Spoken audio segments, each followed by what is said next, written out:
Sarif beserta segenap asatid pengurus kuliah subuh Al-Baqiyah dan juga segenap pengurus Masjid Jami Al-Muhajirin, aparatur pemerintah, para jamaah puji serta syukur kehadirat Allah.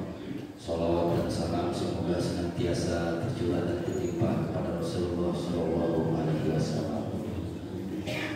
Pada pagi hari ini dengan izin Allah, dengan karunia Allah, kita dibangkitkan sesudah diistirahatkan semalam. Bagi yang sudah istirahat, kebetulan saya istirahat. Kadang-kadang jam 2 saya bisa tidur. Beliau bisa tidur, saya nggak bisa tidur. Yang sudah tidur ataupun belum tidur, yang jelas pada pagi hari ini Allah pertemukan kita dalam keadaan yang sukacita dan bergembira. Yang pertama, karena pada saat pagi hari ini kita masih diberikan nikmat iman, nikmat Islam, dan juga kita masih diperkuat oleh Allah dengan taufiknya, yaitu melaksanakan sholat subuh berjamaah serta melaksanakan thalabul ilmi. Mudah-mudahan amal ibadah kita diterima oleh Allah Subhanahu wa Ta'ala. Pada pagi hari ini kita mencoba untuk membahas satu kondisi yang terkini.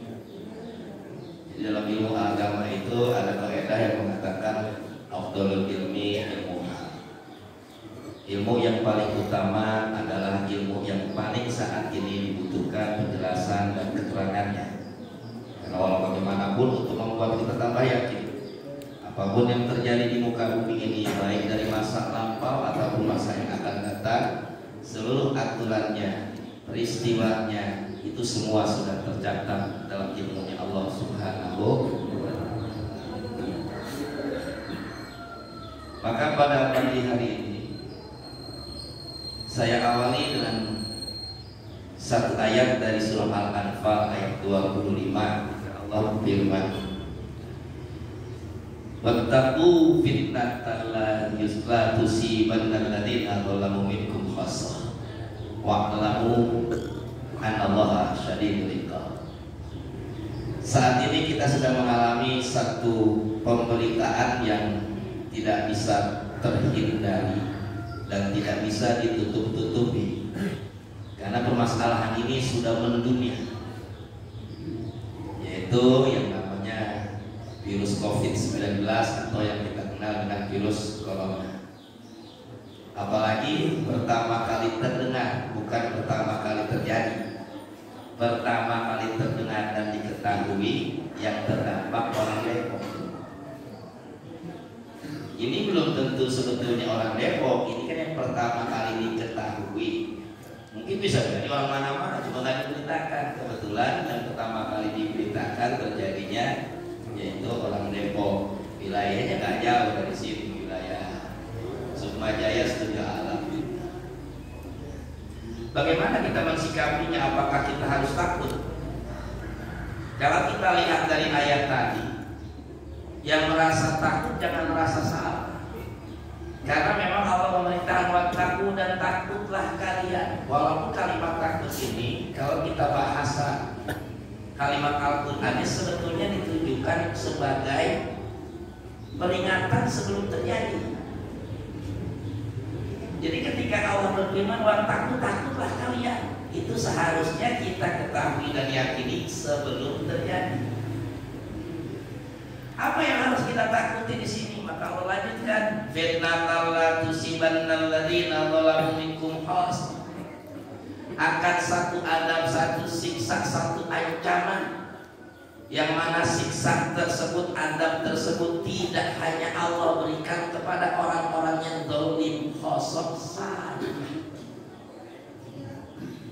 Jadi ini peringatan sudah ada dalam Al-Quran, dan Rasulullah SAW pun sudah banyak dalam hadis-hadisnya memberitahukan sebagai peringatan buat kita bagaimana cara umat Islam sebelum terjadi sebuah peringatan yang datangnya dari Allah Subhanahu wa Ta'ala.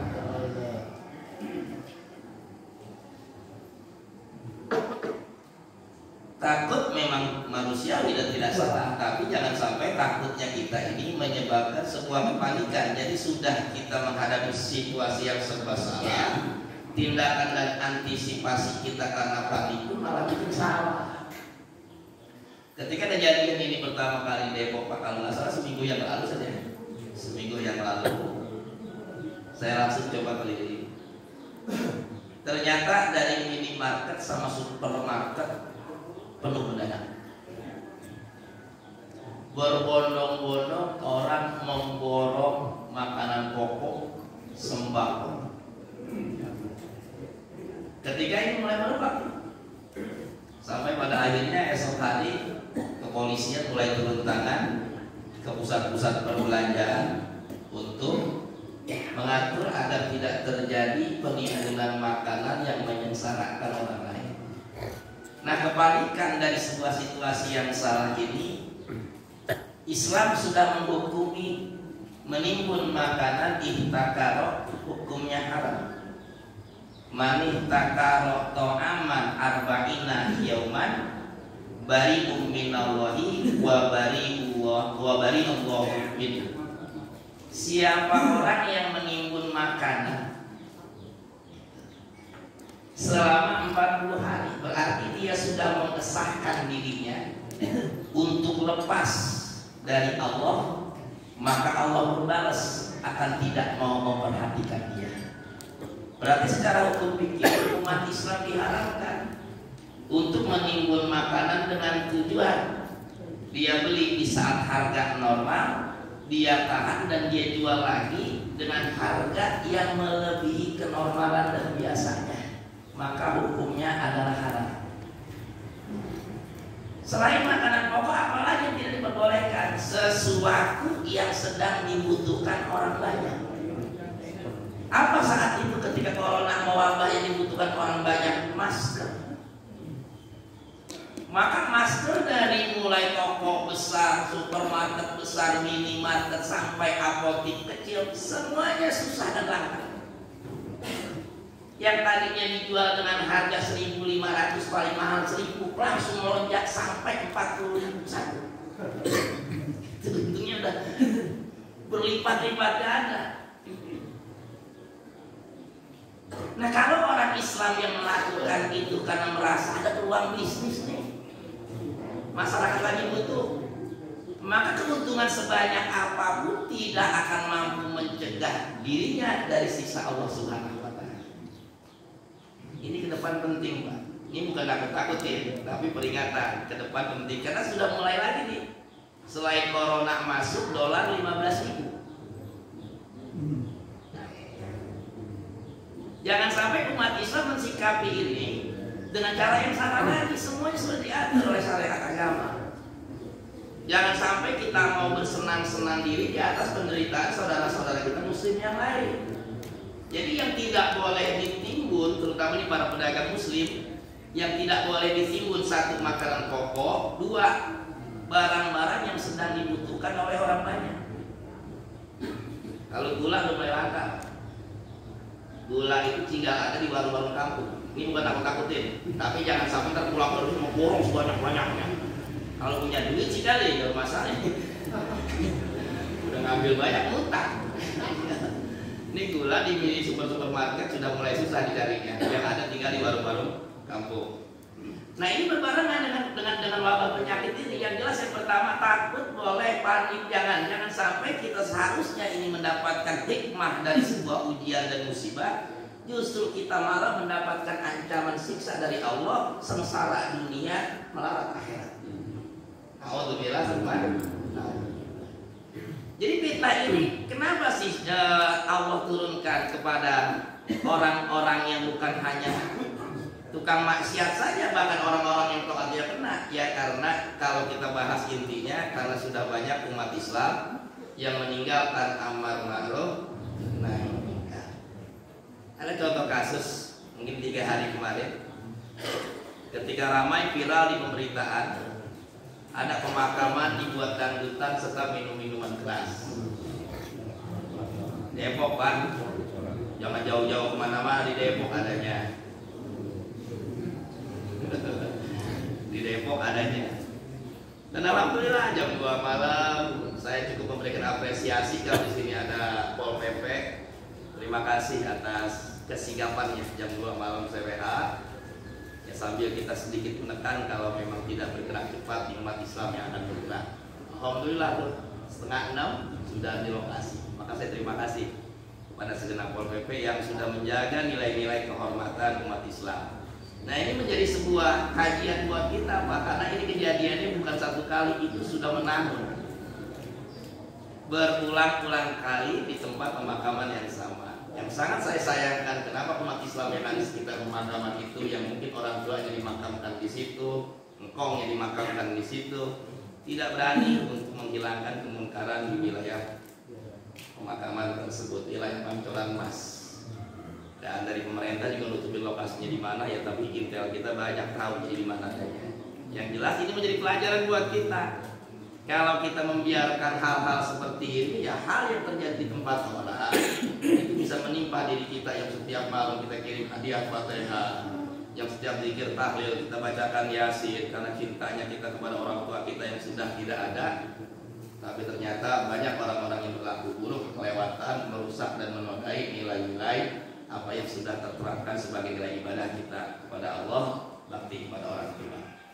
Nah, ini dari perkara kecil saja. Nah, sekarang pun begitu. Tanpa harus menyebutkan sebabnya, ketika wabah ini melanda yang kita ingat takut boleh, panik jangan. Maka tadi Ustaz bilang begini, Ustaz, ini kuliah subuh diliburin bagaimana nih?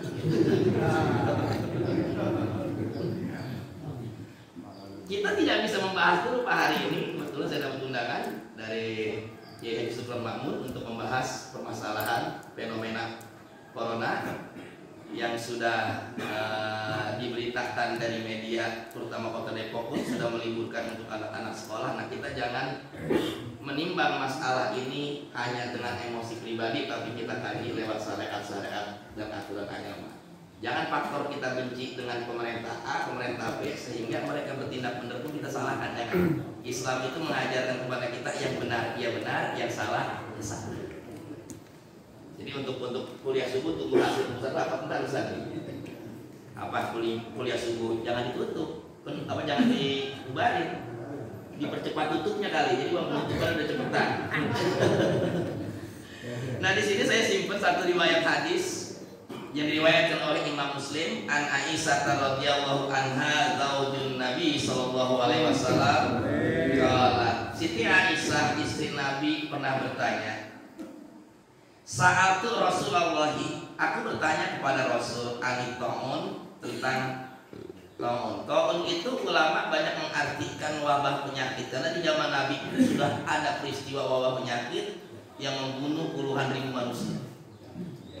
Jadi Nabi mengatakan Pak Akbaroni, maka Nabi memberitahu kepada aku, kata Siti Aisyah, annahu bahwasannya yang namanya wabah itu azabun, adalah satu adab yang atuhullahu, yang Allah kirim ala mayasa, kepada orang-orang yang Allah kehendaki.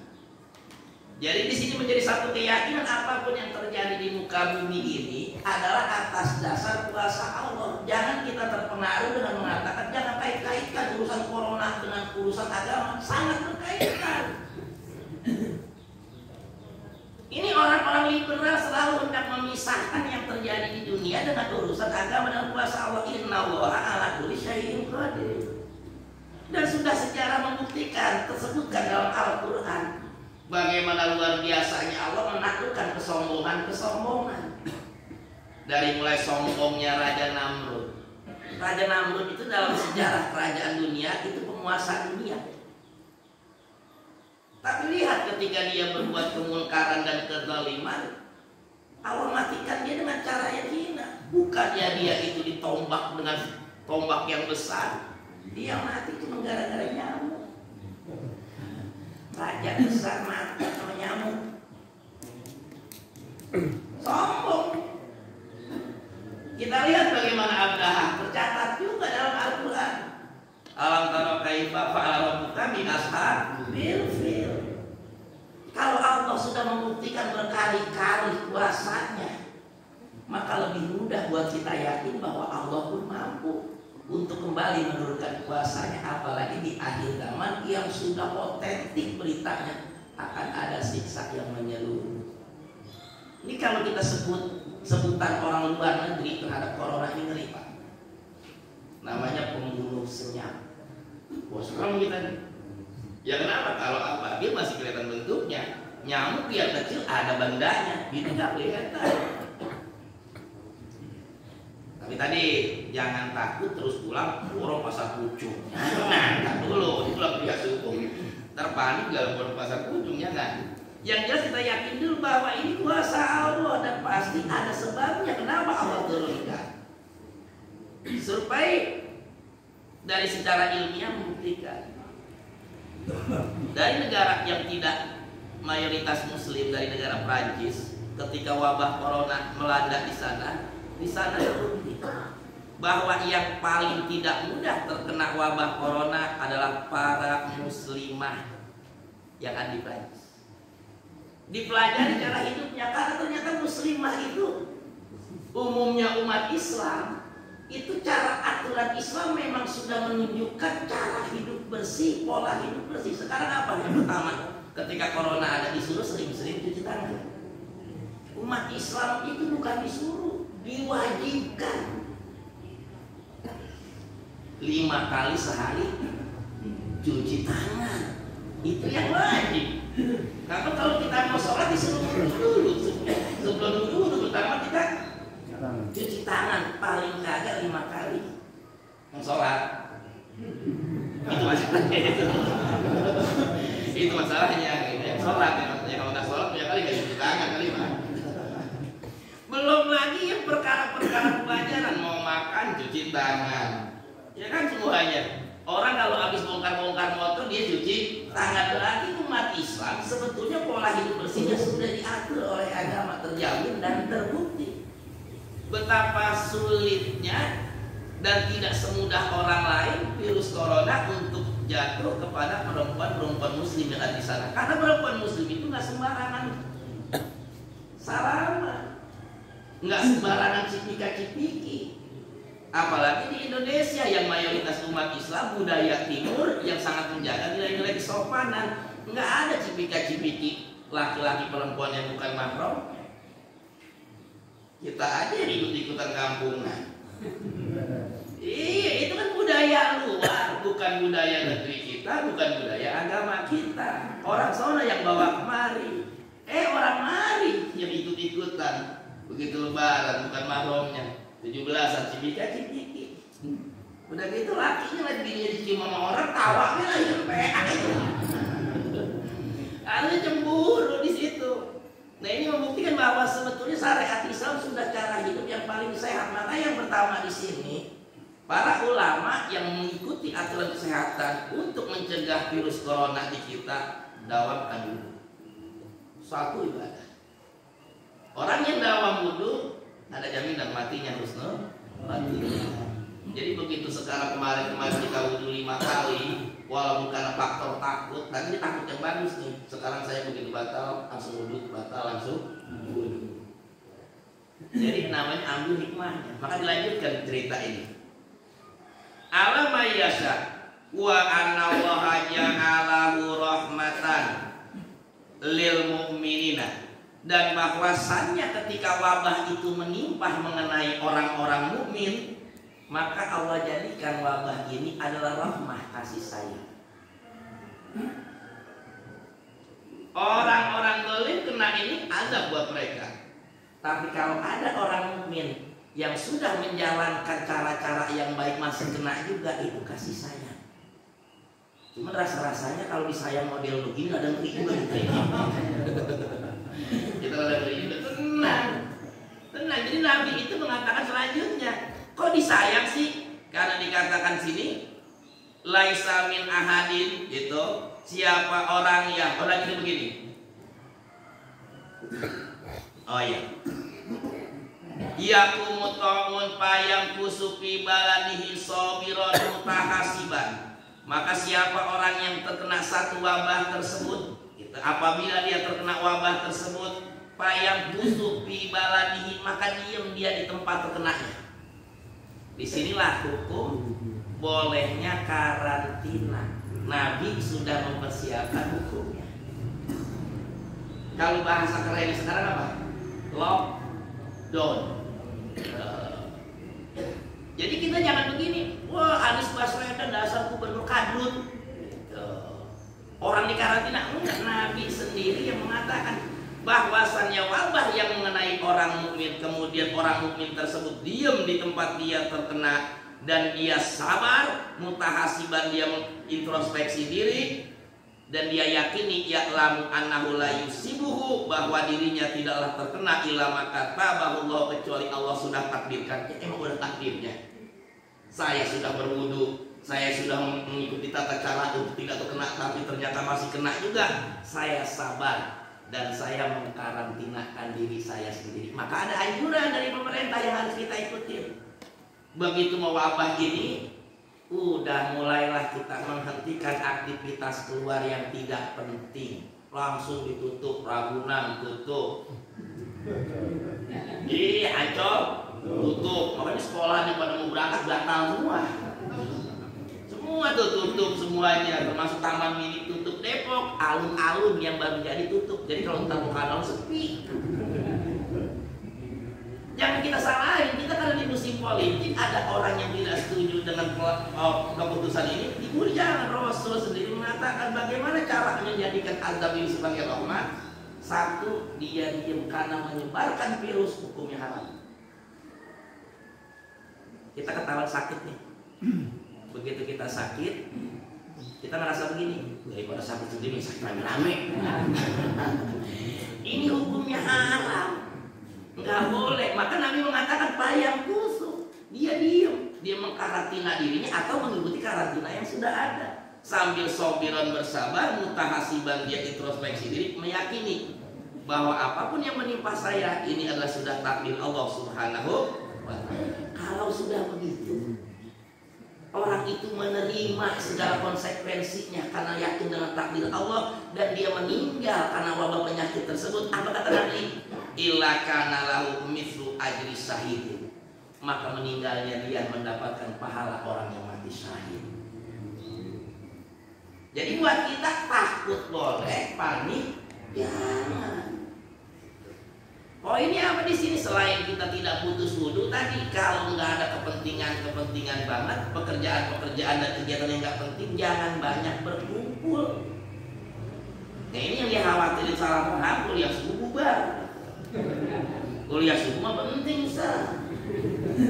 Iya, jangan sampai kita panik. Kita kuliah subuh, wah corona gitu. Sampai kita khawatir sholat berjamaah juga enggak. Jangan, yang penting tadi yang ngerasa rada-rada kena, buru-buru lapor ke puskesmas. Waduh, saya kena periksa, wah ini bukan corona, panas dalam banyak rokok ini. Kita yakin, jangan kita paksain, karena tadi menularkan virus hukumnya haram. Nah ibu-ibu ini kegiatan senam berhenti dulu dah. Ya kegiatan senam, lompat sini, sehat kagak, cemplak nanti. Iya, saat ini yang penting laksanakan, menunjukkan kita tidak panik, tapi rasa khawatir dan takut harus ada. Boleh tadi dengan cara mendawamkan wudhu. Kemudian kegiatan yang tidak penting, tidak banyak berkumpul. Kalau memang punya masker, pakai masker. Itu. Jadi kalau, nah akhirnya apa di sini? Membuktikan bahwa ternyata busana Islam yang kontroversi di negeri kita ini itu meletakkan fungsi sesuai dengan hukumnya. Yang disebut dengan niqab atau cadar, ada sahabat kita yang mengatakan wajib, dan buat kita kebanyakan hukum cadar adalah sunnah. Dan ini ternyata membuktikan bahwasannya pakaian Islam, tata cara hidup Islam itu lebih menjaga diri dari wabah penyakit. Ya ibu-ibu yang mau pakai sekarang cadar silahkan, yang nggak punya masker, nggak ada itu helm pakai, memang sudah naik motor juga. Itu lebih kelebihan kalau begitu. Ini membuat kita tambah yakin bahwa ajaran Islam itu luar biasa. Sudah benar-benar menjadi ajaran yang paling sehat kalau dalam urusan kesehatan. Yang pertama dawam wudu, Yang keduanya tadi, ya sekarang kalau salaman begini Pak, kalau salaman, kalau yakin mau salaman silahkan, enggak salaman pun jangan tersinggung, kan gitu. Kalau ada yang takut banget, jangan-jangan Ustaz tak corona nih, gitu. Nggak mau salaman, Ustaz nggak kesinggung. Tapi jangan sikut, ya. Jangan yang ragu lagi. Kemudian kalau kita lihat sejarahnya, mereka yang tertimpa wabah yang menyeluruh ini punya kesamaan, sama-sama sombong. Bagaimana sombongnya Namrud? Bagaimana sombongnya Abraham? Maka akhirnya Allah tunjukkan dengan cara-cara yang tidak luar biasa kekalahan mereka. Hanya dengan nyamuk mereka hancur. Kemudian hanya dengan burung mereka tercerai-berai. Nah kita jangan menyikapi, jangan sombong, takut boleh, panik jangan, belagu juga apalagi kan. Karena kalimatnya takut, takutlah kalian. Jangan gitu, itu mah esok orang bondorin maka bakalan kena, sering makan rebung, gitu. Ya iya jangan, rebungnya itu susah gimana rebungnya. Tetap harus menjaga diri karena Nabi sendiri pun yang sudah memerintahkan mengkarantina dirinya. Orang yang terkena berarti menunjukkan harus waspada. Nah akhirnya kan ada, ya contohnya pejabat tinggi kita ada yang sombong, nggak bakal kena corona, Indonesia harus sering makan nasi kucing. Baru semalam masuk rumah sakit kena dia. Ya, jangan sombong mensikapinya, takut boleh, panik jangan, sombong Allah benci. Kalau semuanya bisa kita jalani semua, kena juga tadi. Dapat pahala mati syahid. Yang keduanya, nih mulai ntar baru nih, mulai dari sini. Apa cara mencegah ikhtiar kita dari wabah? Sedekah. Hadisnya apa? As-shadaqatu lidafil bala. Sedekah itu mencegah musibah. Kapan waktu afdolnya? Pagi. Karena Sayyidina Umar bin Khattab itu begitu sholat subuh dia buru-buru pengen sedekah. Ternyata setiap tempat yang menurut dia layak disedekahin udah kalah cepat sama Abu Bakar duluan. Saking apanya? Saking tahunya fadilah sedekah di waktu pagi. Karena malaikat itu berdoa di waktu pagi itu. Siapa orang yang berdermawan dengan hartanya, ya Allah jaga dan tambahin hartanya. Siapa orang yang koret sama hartanya, ya Allah rusak dan hancurkan hartanya. Makanya pagi-pagi begini nih sedekah kita. Ini bukan berarti langsung habisin sedekah ya, kalau ya bagus sih gitu. Makanya kalau boleh subuh buat duit. Pagi-pagi di sedekah. Yang bersedekah yang paling utama di mana? Ada adabnya sedekah itu. Yang pertama paling utama sedekah itu kepada orang paling dekat kita. Siapa Ustaz? Paling dekat. Anak dan cuma paham bang. Sering-sering jajanin bini. Iya, akhlaknya sedekah itu bagus. Yang lebih bagus pakai akhlak. Akhlak itu mengajarkan sedekah ke siapa yang pertama? Buat tidak bilbalah. Ya orang terdekat kita. Siapa yang bini? Jangan kita kasih bini uang bulanan belajar 1,5 juta, ngasih lagi kagak, malah begitu mau belanja kita nitip. Kasih aja di rokok, nambahin kagak, ngurangin. Iya, orang laki soalnya begitu tuh. Sedekah sekarang kita kasih di bini kita 1,5 juta nih, jatah rutin bulanan buat pokoknya. Di kantong kita masih ada duit. Ada tukang bakso jauh lewat panggil, ini kita lagi di rumah bakso tuh, mereka ya sedekah. Kalau kita nggak begitu, nggak pakai akhlak sedekah, kita langsung lompatin yang jauh, yang dekat kita tinggal. Sedekah sama janda RW sebelah. Kan boleh hukumnya. Tapi kalau nggak pakai akhlak, ini masalah. Begitu pulang kuliah subuh, rutin tuh, emang tahu sedekah pagi Abdul, ambil rumah janda yang sedekah. Begitu bininya tahu, kira-kira masalahnya tuh. Lalu bini kok janda dan kasih sarapan, bini sendiri waktu pikirin loh. Fitnah. Tapi kalau seandainya kita ikutin akhlak yang pertama orang terdekat dulu, baru ada kelebihan kita menjauh, syukur-syukur dekat kebahagiaan yang jauh nantinya. Amin. Jadi ngikutin akhlaknya akhlak itu untuk lidah ilbala. Ini kan ujung-ujungnya kalau salah ngerapin akhlak, Ustaz tuh gimana sih? Katanya sedekah menghindari musibah. Saya begitu sedekah musibah berantem mulu saya bini saya. Ya ini pakai. Ini sedekah. Terutama di waktu-waktu pagi seperti nggak usah banyak. Maka saya sering menjelaskan kalau ke jamaah saya rutin malam minggu, jangan merasa kita belum mampu untuk sedekah. Justru sedekah di masa sulit itu sedekah yang paling gampang. Kalau di masa senang, di mana orang kebanyakan punya duit, kita sedekah 5.000 kurang berharga buat tuh orang. Karena tuh orang nggak susah-susah amat. Tapi ketika masa susah, di mana kangkung mahal, cabai mahal, kita sedekah 2.000 itu luar biasa berharganya buat orang. Kapan waktunya yang paling cakep ketika sedekah itu dilaksanakan buat kebutuhan pokok. Ini kita mau berangkat belanja ke tukang sayur, nasehatin. Kalau belanja sama tetangga kita, muslim kita, apalagi orang sederhana, apalagi miskin, tukang dagangnya, jangan pakai segala nawar. Kalau cuma beda 2.000 mah. Nah ini mama saudara muslim tetangga, lebih beda gopek ngotot. Padahal kalau kita berangkat ke supermarket, ke minimarket, itu ada parkirannya paling murah 2.000, kagak protes kita.